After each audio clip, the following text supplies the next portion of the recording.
কি বন্ধুরা, তোমরা সবাই কেমন আছো? ভালো আছো নিশ্চয়ই। আমিও খুব ভালো আছি। আজকে আমি তোমাদের জন্য নিয়ে এসেছি বেলের শরবত কিভাবে বানাতে হয় তার একটা ছোট্ট রেসিপি, ছোট্ট ভিডিও আমি তোমাদের সঙ্গে শেয়ার করলাম।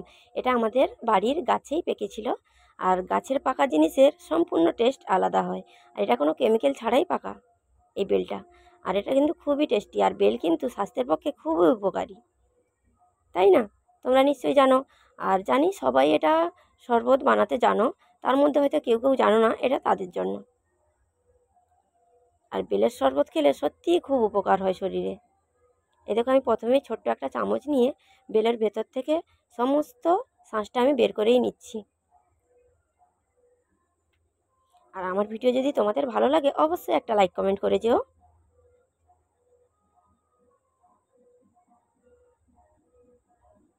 আমি কিন্তু পুরোটাই পরিষ্কার করে নিয়ে নিচ্ছি।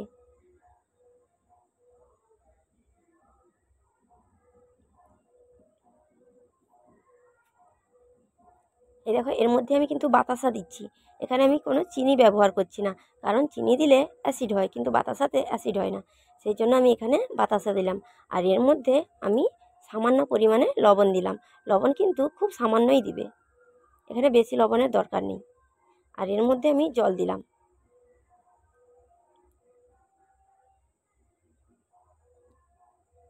জল দিয়ে এটা আমি হাত দিয়েই মেখে নেব ভালোভাবে। এটা কিন্তু হাত দিয়ে ছাড়া ভালোভাবে মাখা যাবে না, সেই জন্য আমি হাত দিয়েই ভালোভাবে মেখে নিচ্ছি।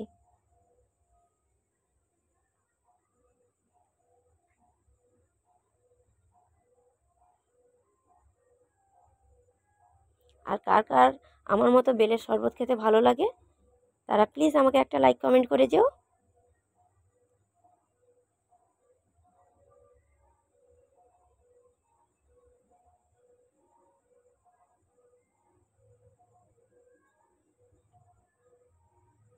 তো কেমন লাগলো আজকের এই ভিডিওটা প্লিজ আমাকে কমেন্ট করে জানিও। আর পাশে থেকে সবাই, যদি ভালো লাগে অবশ্যই একটা লাইক কমেন্ট করবে।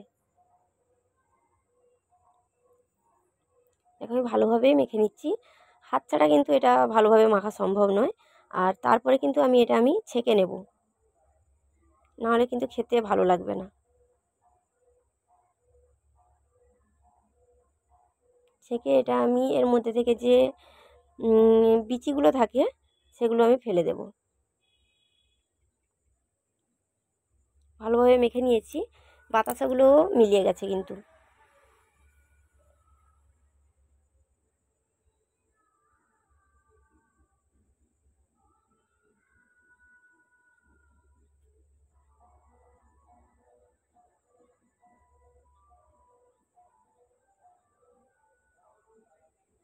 তো যারা যারা বেল খেতে পছন্দ করো না তারা এভাবে একবার বানিয়ে খেও, দেখো তোমাদের খুবই ভালো লাগবে।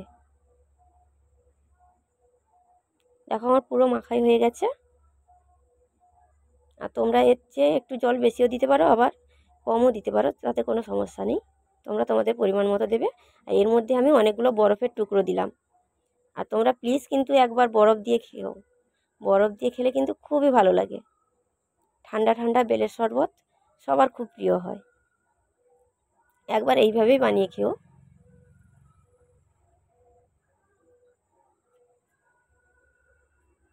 আর রোদের সময় বেলের শরবত, এই ঠান্ডা ঠান্ডা বেলের শরবত খেতে কিন্তু খুবই মজা লাগে, তাই না? আমি বরফটা মিলিয়ে যাওয়া পর্যন্ত আবারও মেখে নিলাম।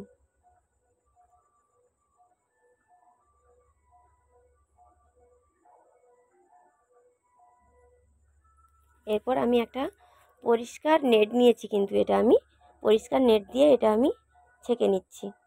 না ছাঁকলে কিন্তু এটা খাওয়াটা খুবই একটু কষ্টকর হয়ে যায়। সেই জন্য নেটে একটু ছেঁকে নিলে ছাঁকনির মতো কাজ করবে নেটটা, খুবই ভালো হয়। এই দেখো কত সুন্দর বেলের শরবত হয়েছে।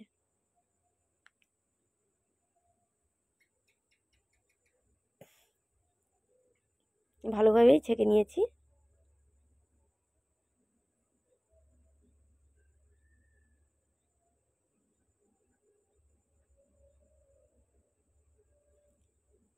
এই যে আবারও আমি একটু বরফ দেব। এই দেখো 2-3 বার এভাবে এরকম করতে হয়। আর যদি ভালো লাগে অবশ্যই একটা লাইক কমেন্ট করে যেও। আর আমার পাশে থেকো। এবার বেলের শরবত রেডি। তো কেমন লাগলো বলো আমার এই ছোট্ট ভিডিওটা।